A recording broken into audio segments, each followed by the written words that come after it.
সীমান্তরক্ষী। এখানে দুইটা আছে, একটা হচ্ছে রেড কালার, একটা হচ্ছে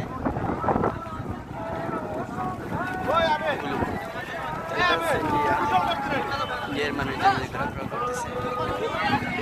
দেখেন এখানে সৌন্দর্যটা, বিশাল একটা পাহাড়, পাথর।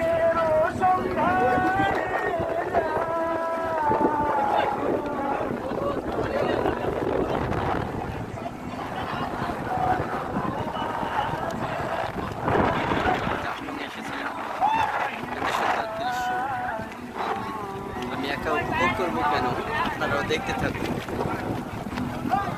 অলরেডি ঝাড়ো হাওয়া বয়ে যাচ্ছে, প্রচুর বাতাস হচ্ছে এখানে।